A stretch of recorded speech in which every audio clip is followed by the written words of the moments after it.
ಇವತ್ತು ನನ್ನ ಮುಂದೆ ಇನ್ಫಿನಿಕ್ಸ್ ಅವರು ಹೊಸದಾಗಿ ಲಾಂಚ್ ಮಾಡ್ತಾ ಇರುವಂಥ ಇನ್ಫಿನಿಕ್ಸ್ ಸ್ಮಾರ್ಟ್ 8 HD ಅಂತ ಒಂದು ಎಂಟ್ರಿ ಲೆವೆಲ್ ಸ್ಮಾರ್ಟ್ಫೋನ್ ಇರುವಂಥದ್ದು. ನೀವು ನಂಬಲ್ಲ, ಈ ಸ್ಮಾರ್ಟ್ಫೋನ್ನ ಇನ್ಫಿನಿಕ್ಸ್ ಅವರು ಬರೀ 6,000 ಒಳಗಡೆಗೆ ಲಾಂಚ್ ಮಾಡ್ತಾ ಇರುವಂಥದ್ದು. ಈ ಪ್ರೈಸ್ ರೇಂಜಿಗೆ 6,000 ರೂಪಾಯಿಗೆ ಇವ್ರು ಕೊಡ್ತಿರುವಂಥ ಸ್ಪೆಸಿಫಿಕೇಶನ್ ನಂಗನಿಸ್ತಂಗೆ ಲಿಟ್ರಲಿ ಯಾವ ಬ್ರ್ಯಾಂಡ್ ಅವರು ಕೊಡ್ತಿಲ್ಲ.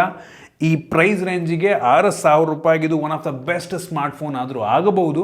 ಹೈ, ನಾನು Sandeep from tech in Kannada. ನಾನಿವತ್ತು ಈ ಸ್ಮಾರ್ಟ್ಫೋನ್ ಅನ್ಬಾಕ್ಸ್ ಮಾಡ್ತಾ ಇದ್ದೀನಿ, ಯೂಸ್ ಮಾಡಿ ನನ್ನ ಎಕ್ಸ್ಪೀರಿಯನ್ಸ್ ನಿಮ್ಮ ಹತ್ರ ಶೇರ್ ಮಾಡ್ತಾ ಇದ್ದೀನಿ. ಏನು ಚೆನ್ನಾಗಿದೆ, ಏನು ಚೆನ್ನಾಗಿಲ್ಲ, ಈ ಸ್ಮಾರ್ಟ್ಫೋನ್ನ ಈ ಬೆಲೆಗೆ ಪರ್ಚೇಸ್ ಮಾಡ್ಬೋದಾ ತಿಳಿಸ್ಕೊಡ್ತೀನಿ. ಅದಕ್ಕಿಂತ ಮುಂಚೆ ನೀವು ನಮ್ಮ tech in Kannada YouTube subscribe ಮಾಡ್ಕೊಂಡಿಲ್ಲ ಅಂದರೆ ಈಗಲೇ ಸಬ್ಸ್ಕ್ರೈಬ್ ಮಾಡ್ಕೊಳ್ಳಿ ಮತ್ತು ಬೆಲ್ ಐಕನ್ ಕೂಡ ಕ್ಲಿಕ್ ಮಾಡ್ಬೋದು. ಮೊದಲನೇದಾಗಿ ಈ ಸ್ಮಾರ್ಟ್ಫೋನನ್ನು ಅನ್ಬಾಕ್ಸ್ ಮಾಡಿ ಗಮನಿಸ್ತಾ ಇದ್ದೀರಾ. ಈ ಬಾಕ್ಸ್ ನಿಮ್ಗೆ ಈ ರೀತಿ ನೋಡೋಕ್ಕೆ ಸಿಗುತ್ತೆ. ಈ ಬಾಕ್ಸ್ ಮೇಲೆ ಪಂಚ್ ಹೋಲ್ ಮ್ಯಾಜಿಕ್ ರಿಂಗ್ ಅಂತ ಕೊಟ್ಟಿದ್ದಾರೆ. ಮ್ಯಾಜಿಕ್ ರಿಂಗ್ ಅಂತ ಅಂದರೆ ಐಫೋನಲ್ಲಿ ಯಾವ ರೀತಿ ಡೈನಮಿಕ್ ಐಲ್ಯಾಂಡ್ ಇದೆ ಆ ರೀತಿ ಇನ್ಫಿನಿಕ್ಸ್ ಅವ್ರದ್ದು ಮ್ಯಾಜಿಕ್ ರಿಂಗ್ ಆಯಿತಾ. ಅದೇ ಈ ಫೋನ್ನ ಸ್ಪೆಷಾಲಿಟಿ ಅಂತ ಬೇಕಾದ್ರೆ ಅನ್ಬೋದು. ಜೊತೆಗೆ 6,000 ರೂಪಾಯಿಗೆ ಪಂಚೋಲ್ ಕ್ಯಾಮ್ರಾ ಕೊಟ್ಟಿದ್ದಾರೆ ಅಂತ ಅಂದರೆ ಭಯಂಕರ ವಿಷಯನ ಬಿಡಿ. ಈ ಫೋನ್ನ ಬಾಕ್ಸನ್ನು ಓಪನ್ ಮಾಡಿದ ತಕ್ಷಣ ಇದರೊಳಗಡೆ ನಮಗೆ ಡೈರೆಕ್ಟಾಗಿ ಒಂದು ಸ್ಮಾರ್ಟ್ಫೋನ್ ನೋಡೋಕ್ಕೆ ಸಿಗ್ತಾ ಇರುವಂಥದ್ದು. ಫಸ್ಟ್ ಲುಕ್ಕಲ್ಲಿ ಚೆನ್ನಾಗಿದೆ, ಇದ್ರ ಬಗ್ಗೆ ಆಮೇಲೆ ಮಾತನಾಡ್ತೀನಿ. ಅದನ್ನು ಬಿಟ್ಟರೆ ಈ ಬಾಕ್ಸ್ ಒಳಗಡೆ 10 ವ್ಯಾಟ್ನ ಒಂದು ಚಾರ್ಜಿಂಗ್ ಅಡಾಪ್ಟರ್ ಕೊಟ್ಟಿದ್ದಾರೆ. 18 ವ್ಯಾಟ್ ಕೊಟ್ಟಿದ್ದಾರೆ, ಚೆನ್ನಾಗಿರ್ತಿತ್ತು. ಬಟ್ ಈ ಪ್ರೈಸ್ ರೇಂಜಿಗೆ ಓಕೆ ಅನ್ಬೋದು. USB Type-C ಡಾಟಾ ಕೇಬಲ್ಲು ಒಂದು ಒಳ್ಳೆ ವಿಷಯ. ಕೇಬಲ್ ಕ್ವಾಲಿಟಿ ಪರವಾಗಿಲ್ಲ. ನಂತರ ಒಂದು ಸಿಮ್ ಎಜೆಕ್ಷನ್ ಪಿನ್ ಕೊಟ್ಟಿದ್ದಾರೆ, user manual, quick start guide ಮತ್ತು ವಾರಂಟಿ ಕಾರ್ಡ್ ಇದೆ. ನಂತರ ಕೊನೆಯದಾಗಿ ಒಂದು ಹಾರ್ಡ್ ಕೇಸ್ ಕವರ್ ಆಯಿತಾ, ಒಂದೊಳ್ಳೆ ಕ್ವಾಲಿಟಿಯ ಬ್ಯಾಕ್ ಕವರ್ ಅಂತ ಅನ್ನಿಸ್ತಾ ಇದೆ, ಟ್ರಾನ್ಸ್ಪರೆಂಟು. ಅದನ್ನು ಬಿಟ್ಟರೆ ಬೇರೆಯೂ ಸಹ ಸಿಗ್ತಾ ಇಲ್ಲ. ಈ ಪ್ರೈಸ್ ರೇಂಜಿಗೆ ನೋಡಿ ಅವರು ಬ್ಯಾಕ್ ಕವರ್ನ ಕೊಟ್ಟಿದ್ದಾರೆ. ಸೊ ಅದೊಂದು ಇಂಪ್ರೆಸಿವ್ ವಿಷಯ ಅನ್ನಿಸ್ತು. ಇನ್ನು ಡೈರೆಕ್ಟಾಗಿ ಈ ಸ್ಮಾರ್ಟ್ಫೋನಿಗೆ ಬಂತು ಅಂತ ಅಂದರೆ ಈ ರೀತಿ ನೋಡೋಕ್ಕೆ ಸಿಗುತ್ತೆ. ಇನ್ನೊಂದು ಇಂಪ್ರೆಸಿವ್ ವಿಷಯ, ಆಲ್ರೆಡಿ ಇದಕ್ಕೆ ಸ್ಕ್ರೀನ್ ಗಾರ್ಡನ್ನು ಹಾಕಿದ್ದಾರೆ ಆಯಿತಾ. ಮೆಜಾರಿಟಿ ಬ್ರ್ಯಾಂಡ್ಗಳು ಈ ಪ್ರೈಸ್ ರೇಂಜಿಗೆ ದುಡ್ಡು ಉಳಿಸೋದಕ್ಕೋಸ್ಕರ ಸ್ಕ್ರೀನ್ ಗಾರ್ಡ್ನೂ ಹಾಕಲ್ಲ, ಕೆಲವೊಂದು ಸಲ ಬ್ಯಾಕ್ ಕವರ್ನೂ ಕೊಡಲ್ಲ ಆಯಿತಾ. ಇವರೆಲ್ಲದನ್ನು ಕೊಟ್ಟಿದ್ದಾರೆ, ಏನು ಕಾಂಪ್ರಮೈಸ್ ಮಾಡಿಲ್ಲ. ಜೊತೆಗೆ ಪಂಚೋಲ್ ಕ್ಯಾಮ್ರಾ ನೋಡ್ತಾ ಇದ್ದೀರಾ ಆಯಿತಾ, ಹೆವಿ ಇಂಪ್ರೆಸಿವ್ ಅನ್ನಿಸ್ತು ಇದರ ಡಿಸೈನ್ ಮತ್ತು ಬಿಲ್ಡ್ ಕ್ವಾಲಿಟಿ. 6,000 ರೂಪಾಯಿ ಫೋನ್ ಅಂತ ನಿಜವಾಗ್ಲೂ ಅನಿಸೋದೇ ಇಲ್ಲ.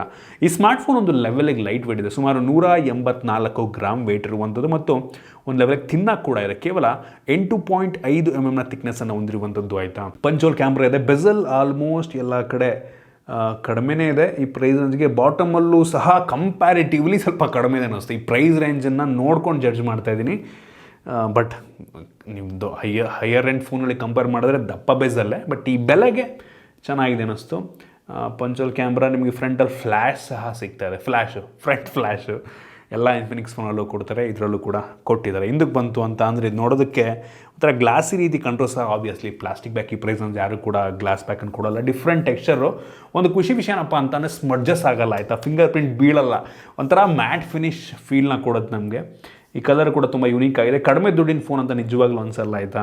ಹಿಂದ್ಗಡೆ ನಿಮಗೆ 2 ಕ್ಯಾಮ್ರಾ ಸಿಗ್ತಾ ಇದೆ ಮತ್ತು ಕ್ವಾಡ್ LED ರಿಂಗ್ ಫ್ಲ್ಯಾಶ್ ನಿಮಗೆ ಸಿಗ್ತಾ ಇದೆ. ತುಂಬ clean design, even finger print sensor ಕೂಡ ಹಿಂದೆ ಇಲ್ಲ. ಇದಿನ್ನೊಂದು ಯುನೀಕ್ ಫೀಚರು. 6,000 ರೂಪಾಯಿಗೆ ಈ ಫೋನಲ್ಲಿ side mounted finger print sensor ಕೊಟ್ಟಿದ್ದಾರೆ. ಅನ್ಬಿಲೀವಬಲ್ ಅಂತ ಹೇಳಕ್ಕೆ ಇಷ್ಟಪಡ್ತೀನಿ. ಇದುವರೆಗೂ ಈ ಪ್ರೈಸ್ ಅಂದರೆ ನಂಗೆ ಅನ್ನಿಸ್ತಂಗೆ ಯಾವ ಬ್ರ್ಯಾಂಡವರು ಕೂಡ ಸೈಡ್ ಮೌಂಟೆಡ್ ಫಿಂಗರ್ ಪ್ರಿಂಟ್ ಸೆನ್ಸರ್ನ ಪಂಚೋಲ್ ಕ್ಯಾಮ್ರಾನ ಕೊಟ್ಟಿರಲಿಲ್ಲ. ನಾನು ನೋಡಿರೋ ಹಂಗೆ ಆಯಿತಾ. ಎರಡನ್ನೂ ತುಂಬ ರೇರು ಆಯಿತಾ. ಮೋಸ್ಟ್ಲಿ ಕೆಲವು ಸ್ಮಾರ್ಟ್ಫೋನ್ಗಳಲ್ಲಿ ಇರ್ಬೋದು ಆಯಿತಾ. ಇವರು ಎರಡನ್ನೂ ಕೊಟ್ಟಿದ್ದಾರೆ. ಹೆವಿ ಯುನೀಕ್ ಅನ್ನಿಸ್ತು. ಹಿಂದ್ಗಡೆಯಿಂದ ನೋಡೋದಕ್ಕೆ ನಿಮಗೆ ನೋಡ್ತಾ ಇದ್ದೀರಾ ಐಫೋನ್ ರೀತಿ 3 ಕ್ಯಾಮ್ರಾ ಡಿಸೈನು. ಫ್ರಂಟಲ್ಲಿ ನಿಮಗೆ ಡೈನಮಿಕ್ ಐಲ್ಯಾಂಡ್ ರೀತಿ ಇರೋದು ಮ್ಯಾಜಿಕ್ ರಿಂಗ್ ಅಂತ ಆಯಿತಾ. ಸೊ ಅದು ನೀವು ಚಾರ್ಜ್ ಆಗಿದಾಗ ಇಲ್ಲಿ ಡೈನಮಿಕ್ ಐಲ್ಯಾಂಡ್ ರೀತಿ ಬರುತ್ತೆ, ನೋಟಿಫಿಕೇಷನ್ ಬಂದಾಗ ಬರುತ್ತೆ. ಸೊ ಅದನ್ನು ಬಿಟ್ಟರೆ ನೀವು ಬ್ಯಾಟ್ರಿ ಲೋ ಆದಾಗ, ಸೊ ಇದೆಲ್ಲ ಅದನ್ನು ನಿಮಗಿಲ್ಲಿ ರಿಮೈಂಡರ್ನ ಕೊಡುತ್ತೆ. ಸೊ ಅದು ಕೆಲವೊಂದು ಟೈಮಲ್ಲಿ ಮಾತ್ರ ಕೆಲಸವನ್ನು ಮಾಡುತ್ತಾ ಇದೆ, ಎಲ್ಲದಕ್ಕೂ ವರ್ಕ್ ಆಗೋಲ್ಲ. ಟಚ್ ಮಾಡಿದ್ರೆ ಓಪನ್ ಆಗೋ ರೀತಿಯೆಲ್ಲ ಆಗೋಲ್ಲ. ಒಟ್ಟಿಗೆ ಅನಿಮೇಷನ್ ಎಲ್ಲ ತುಂಬ ಚೆನ್ನಾಗಿ, ತುಂಬ ಸ್ಮೂತ್ ಆಗಿದೆ ಅಂತ ಅನ್ನಿಸ್ತು. ಓವರಾಲ್ ಡಿಸೈನ್ ಮತ್ತು ಬಿಲ್ಡ್ ಕ್ವಾಲಿಟಿ ನನಗೆ ಹೆವಿ ಇಂಪ್ರೆಸಿವ್ ಅಂತ ಹೇಳಕ್ಕೆ ಇಷ್ಟಪಡ್ತೀನಿ ಆಯಿತಾ. ಈ ಪ್ರೈಸ್ ರೇಂಜಿಗೆ one of the best design ಮತ್ತು ಬಿಲ್ಡನ್ನು ಹೊಂದಿರುವಂಥ ಸ್ಮಾರ್ಟ್ಫೋನ್ ಅಂತ ಬೇಕಾದರೂ ಅನ್ಬೋದು. ಇನ್ನು ಡಿಸ್ಪ್ಲೇಗೆ ಬರ್ತೀನಿ. ಈ ಫೋನಲ್ಲಿ 6.6 ಇಂಚಿನ HD+ ರೆಸೊಲ್ಯೂಷನ್ನ ಹೊಂದಿರುವಂಥ IPS ಡಿಸ್ಪ್ಲೇ ಇದೆ. ಆಬ್ವಿಯಸ್ಲಿ ಪ್ರೈಸ್ ರೇಂಜಿಗೆ ಯಾರು ಕೂಡ ಫುಲ್ HD+ ಕೊಡೋದಿಲ್ಲ. ಬಟ್ ಒಂದೇನಪ್ಪ ಅಂತ ಅಂದರೆ ಇದರಲ್ಲಿ 90 ಹರ್ಟ್ಸ್ನ ರಿಫ್ರೆಶ್ ರೇಟನ್ನು ಕೊಟ್ಟಿದ್ದಾರೆ. 6,000 ರೂಪಾಯಿಗೆ 90 ಹರ್ಟ್ಸ್ನ ರಿಫ್ರೆಶ್ ರೇಟನ್ನು ಇದಕ್ಕಿಂತ ಮುಂಚೆ ನಾನು ಕೇಳಿಲ್ಲ. ಮೋಸ್ಟ್ಲಿ ಪ್ರೈಸ್ ರೇಂಜಿಗೆ ತೊಗೊಂಬಂದಿರುವಂಥ ಮೊದಲನೇ ಬ್ರ್ಯಾಂಡ್ ಆದರೂ ಆಗಬಹುದೇನೋ ಆಯಿತಾ. 90 ಹರ್ಟ್ಸ್ ಗುರು 6,000 ರೂಪಾಯಿಗೆ. ಯಪ್ಪ, ಈ 6,000 ಮೋಸ್ಟ್ಲಿ ಈ ಏನು ಇಂಟ್ರೊಡಕ್ಟರಿ ಪ್ರೈಸ್ ಆಗಿರ್ಬೋದು ಆಯಿತು, ಆಮೇಲೆ ಬೆಲೆಯನ್ನು ಜಾಸ್ತಿ ಮಾಡ್ಬೋದು. ಬಟ್ 6,000 ರೂಪಾಯಿಗೆ 90 ವಾಟ್ಸ್ನ ರಿಫ್ರೆಶ್ ರೇಟು ಮತ್ತು 500 ನಿಟ್ಸ್ನ ಪೀಕ್ ಬ್ರೈಟ್ನೆಸ್, ಒಂದು ಲೆವೆಲಿಗೆ ಬ್ರೈಟ್ ಆಗಿದೆ ಈ ಪ್ರೈಸ್ ರೇಂಜಿಗೆ. ಒಂದು ಒಳ್ಳೆ ಡಿಸ್ಪ್ಲೇ ಅಂತ ಹೇಳಕ್ಕೆ ಇಷ್ಟಪಡ್ತೀನಿ ಆಯಿತಾ. ಈ ಪ್ರೈಸ್ ರೇಂಜಿಗೆ ನನಗೇನು ಪ್ರಾಬ್ಲಮ್ ಅಂತ ಅನಿಸಿಲ್ಲ. ಈ ಒಂದು ವ್ಯೂಯಿಂಗ್ ಆ್ಯಂಗಲ್ ಕೂಡ ತುಂಬ ಚೆನ್ನಾಗಿದೆ, ಬ್ರೈಟಾಗಿ ಸಹ ಇದೆ, ಬಿಸಿಲಿಗೆ ಹೋದ್ರೂ ಕೂಡ ಒಂದು ಲೆವೆಲಿಗೆ ಬ್ರೈಟಾಗಿ ಕಾಣುತ್ತೆ. ಸೊ ಹೆವಿ ಅಂದರೆ ಹೆವಿ ಇಂಪ್ರೆಸ್ಸಿವ್ ವಿಷಯ ಅಂತ ಹೇಳಕ್ಕೆ ಇಷ್ಟಪಡ್ತೀನಿ. ಮತ್ತು ಆಗಲಿ ನನಗೆ ಪಂಚೋಲು ಡೈನಮಿಕ್ ಐಲ್ಯಾಂಡು. ಸೊ ನಿಮ್ಗೆ ಇದರಲ್ಲಿ ಎಲ್ಲ ಆ್ಯನಿಮೇಷನ್ಸ್ಗಳು ಕೂಡ ಬರುತ್ತೆ, ಫೇಸ್ ಅನ್ಲಾಕ್ ಆದಾಗಲೂ ಕೂಡ ಆ್ಯನಿಮೇಷನ್ ಬರುತ್ತೆ. ಇನ್ನು ರ್ಯಾಮ್ ಮತ್ತು ಸ್ಟೋರೇಜಿಗೆ ಬಂತು ಅಂತ ಅಂದರೆ ಈ ಸ್ಮಾರ್ಟ್ಫೋನ್ ಸದ್ಯಕ್ಕೆ ಒಂದೇ ಒಂದು ವೇರಿಯಂಟಲ್ಲಿ ಲಾಂಚ್ ಆಗ್ತಾ ಇದೆ. 3 GB ರ್ಯಾಮ್ ಮತ್ತು 64 GB ಸ್ಟೋರೇಜು. ಜೊತೆಗೆ ಇದರಲ್ಲಿ ಎಕ್ಸ್ಟೆಂಡೆಡ್ ರ್ಯಾಮ್ ಕೂಡ ಇರುವಂಥದ್ದು. ಅವಶ್ಯಕತೆ ಇರೋ ಟೈಮಲ್ಲಿ ಸ್ಟೋರೇಜ್ನೇ ರ್ಯಾಮ್ ರೀತಿ ಯೂಸ್ ಮಾಡಿಕೊಳ್ಳುತ್ತೆ. ಇದರಲ್ಲಿರುವಂಥ ರ್ಯಾಮ್ ಬಂದ್ಬಿಟ್ಟು LPDDR4X ರ್ಯಾಮ್ ಆಯಿತಾ, ಒಂದು ಒಳ್ಳೆಯ ವಿಷಯ, ಎಲ್ಲರೂ ಕೊಡೋದನ್ನೇ ಕೊಟ್ಟಿದ್ದಾರೆ. ಬಟ್ ಸ್ಟೋರೇಜ್ ಟೈಪ್ ಬಂದ್ಬಿಟ್ಟು UFS 2.2 ಸ್ಟೋರೇಜು. 6,000 ರೂಪಾಯಿಗೆ ಆಲ್ಮೋಸ್ಟ್ ಎಲ್ಲ ಬ್ರ್ಯಾಂಡ್ಗಳು, ನಾನು ಇದಕ್ಕಿಂತ ಮುಂಚೆ ಕೇಳಲಿಲ್ಲ, ಆಲ್ಮೋಸ್ಟ್ ಎಲ್ಲ ಬ್ರ್ಯಾಂಡ್ಗಳು eMMC ಸ್ಟೋರೇಜ್ನ ಕೊಡ್ತಾರೆ. ಯಾರು ಕೂಡ UFS 2.2 ಕೊಟ್ಟಿರೋದನ್ನು ಇದಕ್ಕಿಂತ ಮುಂಚೆ ನೋಡಿಲ್ಲ. ಸೊ ನೋಡ್ಕೊಂಬನ್ನಿ. ಈ ಪ್ರೈಸ್ ರೇಂಜ್ಗೆ punch hole camera, side mounted finger print sensor, ಜೊತೆಗೆ ಈ ಒಂದು UFS 2.2 ಸ್ಟೋರೇಜು, ಇಷ್ಟು ಯುನೀಕ್ ಫೀಚರ್ಗಳು ಹೇಳ್ಕೊಂಬರ್ತಿರೋದು ನಾನು. ಬೆಂಕಿಗರು ಅದು ಹೆಂಗೆ ಎಷ್ಟು ಕಡಿಮೆಗೆ ಲಾಂಚ್ ಮಾಡ್ತಾ ಇದ್ದಾರೆ ಅಂತ ಗೊತ್ತಿಲ್ಲ. ಸೊ ನಿಮ್ಗೆ 64 GB ಸ್ಟೋರೇಜ್ ಕೂಡ ಸಿಗ್ತದೆ ಈ ಬೆಲೆಗೆ. ಮೆಜಾರಿಟಿ ಬ್ರ್ಯಾಂಡ್ಗಳು 32 GB ಕೊಡ್ತಾರೆ ಈ ಬೆಲೆಗೆ, ಇವರು 64 GB 3 GB ರ್ಯಾಮನ್ನು ಕೊಡ್ತಾ ಇದ್ದಾರೆ. ಇನ್ನು ಪ್ರೊಸೆಸರಿಗೆ ಬಂತು ಅಂತ ಅಂದರೆ ಇದು ಕೂಡ ಒಂದು ಒಳ್ಳೆ ಪ್ರೊಸೆಸರ್ ಆಯಿತಾ. Unisoc T606 ಪ್ರೊಸೆಸರ್, 12 nm ಟೆಕ್ನಾಲಜಿಗೆ ಬಿಲ್ಡ್ ಆಗಿರುವಂಥ ಪ್ರೊಸೆಸರ್.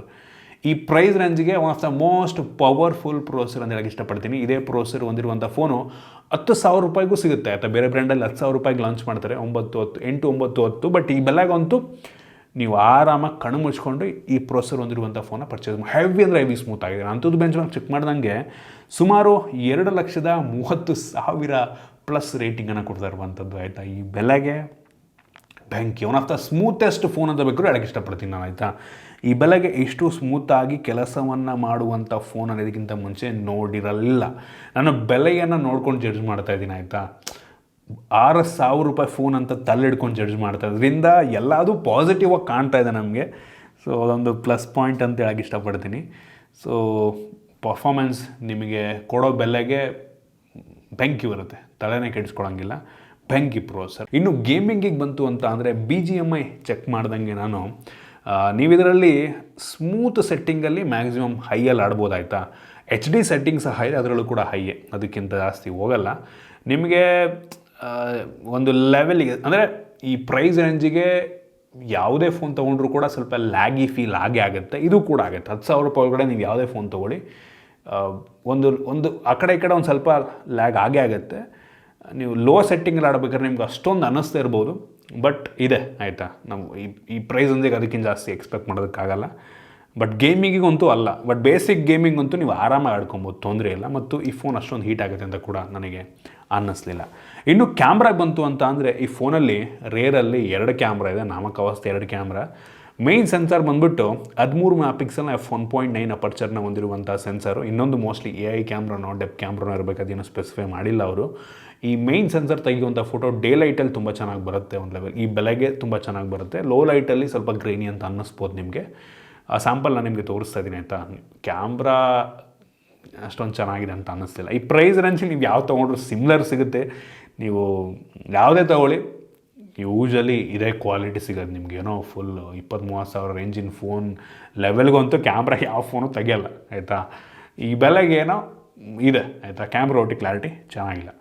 ಇನ್ನೊಂದು ಸೆನ್ಸರ್ ಮಾಡೋ ಕೆಲಸ ಎಲ್ಲ ಕೊಟ್ಟಿದ್ದಾರೆ. ಫ್ರಂಟ್ ಕ್ಯಾಮ್ರಾಗೆ ಬಂತು ಅಂತ ಅಂದರೆ 8 MP ಫ್ರಂಟ್ ಕ್ಯಾಮ್ರಾ ಕೊಟ್ಟಿದ್ದಾರೆ, ಒಳ್ಳೆ ವಿಷಯ. ಯೂಶಲಿ 5 MP ಕೊಡ್ತಾರೆ ಎಲ್ಲರೂ ಈ ಬೆಲೆಗೆ. 8 MP ಆ ಕ್ಲಾರಿಟಿ ತೋರಿಸ್ತಾ ಇದ್ದೀನಿ. ಬೆಳಕು ತುಂಬ ಚೆನ್ನಾಗಿದ್ದಾಗ ಚೆನ್ನಾಗಿ ಬರುತ್ತೆ, ಒಳಗಡೆ ತೆಗೆದಾಗ ಸ್ವಲ್ಪ ಗ್ರೀನಿ ಅನ್ನಿಸ್ಬೋದು, ಕ್ಲಾರಿಟಿ ನಿಮ್ಗೆ ಅಷ್ಟೊಂದು ರೀಟೇನ್ ಆಗಿರಲ್ಲ, ಅದನ್ನು ಕೂಡ ತೋರಿಸ್ತಾ ಇದ್ದೀನಿ. ಫ್ರಂಟು ಮತ್ತು ಬ್ಯಾಕ್ ಎರಡೂ ಕೂಡ ನಿಮಗೆ full HD 30 FPS video record ಮಾಡಬಲ್ಲಂಥ ಸಾಮರ್ಥ್ಯ ಹೊಂದಿರುವಂಥದ್ದು. ಅದರ ಕ್ಲಾರಿಟಿ ಕೂಡ ಅಷ್ಟಕ್ಕಷ್ಟೇ, ಅದನ್ನು ಕೂಡ ನಾನು ನಿಮಗೆ ತೋರಿಸ್ತಾ ಇದ್ದೀನಿ. ಓವರಾಲ್ ಕ್ಯಾಮ್ರಾ ಈ ಬೆಲೆಗೆ ಅಂತ ಏನು ಅಂದರೆ ಬೆಲೆಗೆ ತಕ್ಕಂಗಿದೆ, ಒಳ್ಳೆ ಕ್ಯಾಮ್ರಾ ಅಲ್ಲ ಆಯಿತಾ. ನೀವು ಯಾವ ಫೋನ್ ತೊಗೊಂಡ್ರು ಇಷ್ಟೇ ಕೆಟ್ಟದಾಗಿರುತ್ತೆ ಈ ಬೆಲೆಗೆ, ಇದು ನನ್ನ ಒಪಿನಿಯನ್ನು. ಮತ್ತು ಈ ಫೋನಲ್ಲಿ ಫ್ರಂಟಲ್ಲೂ ಫ್ಲ್ಯಾಶ್ ಇದೆ, ಬ್ಯಾಕಲ್ಲೂ ಫ್ಲ್ಯಾಶ್ ಇದೆ, ಕತ್ತಲಲ್ಲಿ ಬೆಳಕು ಬರುತ್ತೆ, ಅಂದರೆ ಸೆಲ್ಫಿ ತೊಗೊಳೋಕ್ಕೂ ಬೆಳಕು ಬರುತ್ತೆ ಆ ಥರ. ಇನ್ನು ಈ ಫೋನ್ನ ಸೆಕ್ಯೂರಿಟಿ ಬಗ್ಗೆ ಮಾತನಾಡಬೇಕು ಅಂತ ಅಂದರೆ ಆಗಲೇ ಹೇಳ್ತಾ ಇದ್ದೆ, side mounted finger print sensor heavy responsive ಆಗಿದೆ. ಇವರು ನೋಡಿ, ನಾನು ಅನ್ಲಾಕ್ ಮಾಡ್ತೀನಿ, ಟಚ್ ಮಾಡಿದ ತಕ್ಷಣ ಪಟ್ ಅಂತ ಓಪನ್ ಆಗುತ್ತೆ. ನೋಡಿ ಏನು ಫಾಸ್ಟ್ ಆಗಿದೆ ಅಂತ ಅಂದರೆ ಕಡಿಮೆ ದುಡ್ಡು ಅಂದ್ಬಿಟ್ಟು ಕಾಂಪ್ರಮೈಸ್ ಮಾಡಿಲ್ಲ ಅನ್ನಿಸ್ತಾ ಇದೆ. ಇನ್ನು ಫೇಸ್ ಅನ್ಲಾಕ್ ತೋರಿಸ್ತೀನಿ ನಾನು ನಿಮಗೆ. ನೋಡಿ, ಡೈನಾಮಿಕ್ ಐಲ್ಯಾಂಡ್ ಓಪನ್ ಆಗುತ್ತೆ, ಅನ್ಲಾಕ್ ಆಯಿತು, ಡೈನಾಮಿಕ್ ಐಲ್ಯಾಂಡ್ ಓಪನ್ ಆಯಿತು, ಅನ್ಲಾಕ್ ಆಯಿತು. ಹೆವಿ ಫಾಸ್ಟ್ ಆಗಿದೆ ಮಾತ್ರ. ಏನು ಫಾಸ್ಟ್ ಆಗಿದೆ ಅಂದರೆ ನೋಡಿ, ಸಖತ್ ಫಾಸ್ಟ್ ಆಗಿದೆ. ಸೂಪರ್ ಗುರು. ಇಷ್ಟು ನಿಜವಾಗ್ಲೂ ಕಡಿಮೆ ದುಡ್ಡಿದ್ದು ಫೋನ್ ಅಂತ ಅನ್ಸೋದಿಲ್ಲ, ಆ ರೀತಿ ಮಾಡಿದ್ದಾರೆ. ಇನ್ನು ಬ್ಯಾಟ್ರಿ ಬಗ್ಗೆ ಮಾತನಾಡಬೇಕಂತಂದರೆ ಈ ಫೋನಲ್ಲಿ 5000 mAh ಕೆಪಾಸಿಟಿ ಬ್ಯಾಟ್ರಿ ಇದೆ. ಒಂದು ಒಳ್ಳೆಯ ವಿಷಯ, ಬಾಕ್ಸ್ ಒಳಗೆ 10 ವ್ಯಾಟ್ನ ಚಾರ್ಜರ್ ಕೊಟ್ಟಿದ್ದಾರೆ, 18 ವ್ಯಾಟ್ ಕೊಟ್ಟಿದ್ದಾರೆ, ಚೆನ್ನಾಗಿರ್ತಿತ್ತು. ಅವರೆಲ್ಲ ಸ್ಪೆಸಿಫೈ ಮಾಡಿಲ್ಲ ಆಯಿತು ಎಷ್ಟು ಮ್ಯಾಕ್ಸಿಮಮ್ ಎಷ್ಟು ಫಾಸ್ಟಾಗಿ ಚಾರ್ಜ್ ಆಗುತ್ತೆ ಅಂತ. ನಂಗೆ ಅನಿಸ್ತಂಗೆ ಬರೀ 10 ವ್ಯಾಟ್ ಅನ್ಸೋದು, ಅದಕ್ಕಿಂತ ಜಾಸ್ತಿ ಫಾಸ್ಟಾಗಿ ಚಾರ್ಜ್ ಆಗಲ್ಲ ಅಂತ ಕಾಣುತ್ತೆ. ಒಟ್ಟಿಗೆ ಎಲ್ಲೂ ಸ್ಪೆಸಿಫೈ ಅವರು ಮಾಡಿಲ್ಲ. ಇನ್ನು ಇದರಲ್ಲಿ ನಮಗೆ ಆ್ಯಂಡ್ರಾಯ್ಡ್ 13 ಬೇಸ್ ಮಾಡಿ ಆಗ್ತಿರುವಂಥ XOS ಇರುವಂಥ, ಇದು ಇನ್ಫಿನಿಕ್ಸ್ ಅವ್ರದ್ದೇ OS. ಇದರಲ್ಲಿ ನಿಮಗೆ ಅವ್ರದ್ದು ಕೆಲವೊಂದು ಇನ್ಬಿಲ್ಟ್ ಅಪ್ಲಿಕೇಶನ್ಗಳೆಲ್ಲ ಇದೆ, ಅವೆಲ್ಲ ಅವಶ್ಯಕತೆ ಇಲ್ಲ, ಸುಮ್ಮನೆ ಕೊಟ್ಟಿದ್ದಾರೆ. ಒಟ್ಟಿಗೆ ಹೆವಿ ಸ್ಮೂತ್ ಆಗಿದೆ. ಆಬ್ವಿಯಸ್ಲಿ ಏನಕ್ಕೆ ಅಂದರೆ UFS 2.2 ಸ್ಟೋರೇಜು, 3 GB ರ್ಯಾಮ್ ಇದೆ, ಜೊತೆಗೆ ಎಕ್ಸ್ಟೆಂಡೆಡ್ ರ್ಯಾಮ್ ಕೂಡ ಇರುವಂಥದ್ದು, ಮತ್ತು ಪ್ರೊಸೆಸರ್ ಕೂಡ ಚೆನ್ನಾಗಿರೋದ್ರಿಂದ ನಿಮಗೆ ನ್ಯಾವಿಗೇಷನ್ ಎಲ್ಲೂ ಕೂಡ ಲ್ಯಾಗಿ ಅನಿಸಲ್ಲ. ನಂಗೆ ಆಶ್ಚರ್ಯ ಆಯಿತು. ನಾನು $6,000 ಇದಕ್ಕಿಂತ ಮುಂಚೆ ಅನೇಕ ಫೋನ್ಗಳನ್ನ ಅನ್ಬಾಕ್ಸ್ ಮಾಡಿದ್ದೀನಿ, ಯೂಸ್ ಮಾಡಿದ್ದೀನಿ, ಇಷ್ಟು ಸ್ಮೂತಾಗಿ ನನಗೆ ಯಾವತ್ತೂ ಒಂದು ಫೋನ್ ಕಂಡಿಲ್ಲ ಆಯಿತಾ. ಒಳ್ಳೆ ಸ್ಪೆಸಿಫಿಕೇಷನ್, ಒಳ್ಳೆ ಪ್ರೊಸೆಸರ್ ಕೊಟ್ಟಿರೋದ್ರಿಂದ ಈ OS ಕೂಡ ತುಂಬ ಸ್ಮೂತಾಗಿ ಕೆಲಸವನ್ನು ಮಾಡುತ್ತೆ. ಇದಕ್ಕೆ ಮೋಸ್ಟ್ಲಿ 1-2 ವರ್ಷ ಸೆಕ್ಯೂರಿಟಿ ಪ್ಯಾಚಸ್ ಬಂದರೂ ಬರ್ಬೋದು. ಆ್ಯಂಡ್ರಾಯ್ಡ್ ಅಪ್ಡೇಟ್ ನನಗೆ ಅನ್ನಿಸ್ತಂಗೆ ಡೌಟೇ. ಕಡಿಮೆ ದುಡ್ಡಿನ ಫೋನ್ಗಳಿಗೆ ಯೂಶ್ವಲಿ ದೊಡ್ಡ ಬ್ರ್ಯಾಂಡ್ಗಳೇ ಕೊಡೋಲ್ಲ, ಇನ್ಫಿನಿಕ್ಸ್ ಅವರು ಇನ್ನೆಲ್ಲಿ ಕೊಡ್ತಾರೆ, ನಂಗೆ ಅನ್ನಿಸ್ತಂಗೆ ಡೌಟೇ ಆಯಿತಾ. ಸೊ ಇದರಲ್ಲಿ ನಿಮಗೆ ನಾನು ಚೆಕ್ ಮಾಡಿದಂಗೆ ಗೋ ಎಡಿಷನ್ ಸಿಗ್ತಾ ಇದೆ ಆಯಿತಾ. ಸೊ ಅದರಿಂದ ಅದೇ ರೀಸನಿಗೆ ಮೋಸ್ಟ್ಲಿ ಇನ್ನೂ ಸ್ವಲ್ಪ ಸ್ಮೂತಾಗಿದೆ ಅಂತ ಕಾಣುತ್ತೆ. ಒಟ್ಟಿಗೆ ಚೆನ್ನಾಗಿದೆ ಯೂಸರ್ ಇಂಟರ್ಫೇಸ್ ಎಲ್ಲ, ಎಲ್ಲೂ ಅಂಥ ಕಾಂಪ್ರಮೈಸ್ಗಳನ್ನ ಇವರು ಮಾಡಿಲ್ಲ. ಇನ್ನು ಈ ಫೋನ್ನಲ್ಲಿ ನಿಮಗೆ ಮೋನೋ ಸ್ಪೀಕರ್ ಸಿಗ್ತಾ ಇದೆ, ಬಾಟಮ್ ಫೈರಿಂಗು. ಸ್ಪೀಕರ್ನ ಕ್ಲಾರಿಟಿ ಕೆಟ್ಟದಾಗಿದೆ ಆಯಿತಾ, ಎಷ್ಟು ಕೆಟ್ಟದಾಗಿರಬೇಕು ಅಷ್ಟು ಕೆಟ್ಟದಾಗಿದೆ. ನೀವು ಮ್ಯಾಕ್ಸಿಮಮ್ ವಾಲ್ಯೂಮನ್ನು ಕೊಟ್ರಿ ಅಂತ ಅಂದರೆ ಚೆನ್ನಾಗಿ ಕೇಳುತ್ತೆ. ಮ್ಯಾಕ್ಸಿಮಮ್ ಮೇಲೆ ಇನ್ನೂ ಎಕ್ಸ್ಟ್ರಾ ಬೂಸ್ಟ್ ಕೂಡ ಮಾಡುತ್ತೆ. ಎರಡು ಡಬಲ್ ಬೂಸ್ಟ್ ಮಾಡುತ್ತೆ ಆಯಿತಾ. ಬೂಸ್ಟ್ ಮಾಡಿದ್ರೆ ಕರ್ಕಶವಾಗಿ ಕೇಳುತ್ತೆ ಆಯಿತಾ. ಬೂಸ್ಟ್ ಮಾಡೋಕ್ಕೆ ಹೋಗಬೇಡಿ, ಅದರ ಅವಶ್ಯಕತೆ ಏನು ಕೊಟ್ಟರು ಅಂತ ಗೊತ್ತಿಲ್ಲ ಆಯಿತಾ. ಮ್ಯಾಕ್ಸಿಮಮ್ 100% ವಾಲ್ಯೂಮ್ ಆದಮೇಲೆ ಇನ್ನೂ ಎಕ್ಸ್ಟ್ರಾ ಬೂಸ್ಟ್ ಮಾಡೋಕ್ಕೆ ಹೋಗುತ್ತೆ, ಕರ್ಕಶವಾಗಿ ಕೆಡದಾಗ ಕಾಣುತ್ತೆ. ಆ್ಯಕ್ಚುಲಿ 100%ಗೆ ಕ್ಲಾರಿಟಿ ಚೆನ್ನಾಗಿಲ್ಲ, ಇನ್ನು ಮ್ಯಾಕ್ಸಿಮಮ್ ಕೊಟ್ಬಿಟ್ರು ಅಂತೂ ಇನ್ನೂ ಕೆಡದಾಗಿ ಕೇಳುತ್ತೆ. ಸ್ಪೀಕರ್ ನನಗೇನೋ ಅನ್ನಿಸ್ತು. DTS ಸೌಂಡ್ ಅಂತ ಅಂತಿರೋದು, ಹೆಂಗೆ ಅಂತ ಗೊತ್ತಿಲ್ಲ. ಒಟ್ಟಿಗೆ ಕ್ಲಾರಿಟಿ ನನಗೇನೋ ಅಷ್ಟೊಂದು ಇಷ್ಟ ಆಗಲಿಲ್ಲ. ಈ ಬೆಲೆಗೆ ಓಕೆ, ಅಂದರೆ ಬೆಲೆ ನೋಡ್ಕೊಂಡು ಜಡ್ಜ್ ಮಾಡೋಕ್ಕೆ ಹೋದ್ರೆ ಓಕೆ ಅನ್ಬೋದೇನೋ. ಜೊತೆಗೆ ಇದರಲ್ಲಿ ನಮಗೆ ಡ್ಯುಯಲ್ ಬ್ಯಾಂಡ್ ವೈಫೈ ಸಪೋರ್ಟ್ ಇದೆ ಗುರು. ಇದನ್ನು ಕೂಡ ಅಷ್ಟೇ, ಈ ಪ್ರೈಸ್ ರೇಂಜಿಗೆ ಎಲ್ಲ ಸಿಂಗಲ್ ಬ್ಯಾಂಡ್ ಕೊಡ್ತಾರೆ, 2.4 GHz ಮಾಡ್ತಾರೆ ಕೊಡ್ತಾರೆ. ಇದರಲ್ಲಿ ಎರಡೂ ಇದೆ, 5 GHz ಸಪೋರ್ಟ್ ಆಗುತ್ತೆ, 2.4 GHz ಕೂಡ ಸಪೋರ್ಟ್ ಆಗುತ್ತೆ. ಬೆಂಕಿ ವಿಷಯ. ಮತ್ತು ಬ್ಲೂಟೂತ್ 5.0 ನಮಗೆ ಸಿಗ್ತಾ ಇರುವಂಥದ್ದು. ಆ್ಯಂಬಿಯೆಂಟ್ ಲೈಟ್ ಸೆನ್ಸಾರ್ ಇದೆ, ಬೇಸಿಕ್ ಎಲ್ಲ ಸೆನ್ಸಾರ್ಸ್ನ ಕೂಡ ಕೊಟ್ಟಿದ್ದಾರೆ. ಈ ಪ್ರೈಸ್ ರೇಂಜಿಗೆ ಕಣ್ಣು ಮುಚ್ಕೊಂಡು ಪರ್ಚೇಸ್ ಮಾಡ್ಬೋದು ಆಯಿತಾ. ನೋಡಿ, ನಿಮಗೆ ಬ್ರ್ಯಾಂಡ್ ಪ್ರಿಫರೆನ್ಸ್ ಇಲ್ಲ, ಬ್ರ್ಯಾಂಡ್ ನಿಮ್ಗೆ ಮ್ಯಾಟ್ರ್ ಆಗಲ್ಲ ಅಂತ ಅಂದರೆ ಕೆಲವು ಜನ ಇನ್ಫಿನಿಕ್ಸ್ ಫೋನ್ ಅಂತ ಅನ್ಬೋದು. ಬಟ್ ಇವ್ರು ನೀಡ್ತಿರುವಂಥ ಸ್ಪೆಸಿಫಿಕೇಷನ್ ಸದ್ಯಕ್ಕೆ ಬೇರೆ ಯಾವ ಬ್ರ್ಯಾಂಡ್ಗಳು ದೊಡ್ಡ ಬ್ರ್ಯಾಂಡ್ಗಳೇ ಕೊಡ್ತಿಲ್ಲ. ನನಗಂತೂ ತುಂಬ ಇಂಪ್ರೆಸಿವ್ ಅನ್ನಿಸ್ತು. ಇದು ನನ್ನ ಫಸ್ಟ್ ಇಂಪ್ರೆಷನ್, ಹಾನೆಸ್ಟ್ ಒಪಿನಿಯನ್ನು. ರೇಟನ್ನು ನೋಡ್ಕೊಂಡು ಜಡ್ಜ್ ಮಾಡಿದ್ದೀನಿ. ಐ ಹೋಪ್ ನಿಮಗೆ ಈ ಫೋನ್ ಇಷ್ಟ ಆಗಿದೆ ಅಂತ ಅನ್ಕೋತೀನಿ. ಏನು ಅನಿಸ್ತು ದಯವಿಟ್ಟು ಕನ್ನಡ ಕಾಮೆಂಟ್ ಮಾಡಿ. ಇಷ್ಟ ಆಗಿದ್ದರೆ ಲೈಕ್ ಮಾಡಿ, ಶೇರ್ ಮಾಡಿ. ಇದೇ ರೀತಿ ನಮ್ಮ ಬೇರೆ ವಿಡಿಯೋಗಳು ನಮ್ಮ ಟೆಕ್ ಆ್ಯಂಡ್ ಕನ್ನಡ ಸಬ್ಸ್ಕ್ರೈಬ್ ಮಾಡ್ಕೊಂಡಿಲ್ಲ ಅಂದರೆ ಈಗಲೇ ಸಬ್ಸ್ಕ್ರೈಬ್ ಮಾಡ್ಕೊಳ್ಳಿ, ಮತ್ತು ಬೆಲ್ ಐಕನ್ ಕೂಡ ಕ್ಲಿಕ್ ಮಾಡ್ಬೋದು. ಸಿಗೋಣ ಮುಂದಿನ ವೀಡಿಯೋದಲ್ಲಿ.